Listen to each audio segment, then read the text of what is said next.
Point Customs here. Just doing a quick video on some of my old antique washboards I have hanging in my garage.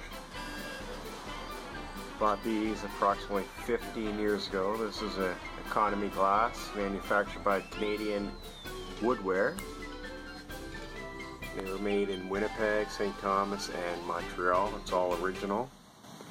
And this is a pearl, smaller washboard made by, again, Canadian Woodware. And this is my competitor glass, and this is just made in Canada. And you can see this one's been well used. Usually the legs will wear out first before anything else. The other two, I would say, haven't seen quite as much usage. These are going to eventually go into my laundry room once I finish my painting in there.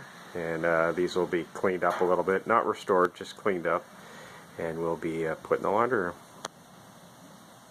Anyways guys, just a short video on my washboards. Again, I bought them about 15 years ago. I believe I paid only $20 a piece for them. Thanks for watching. Have a good night.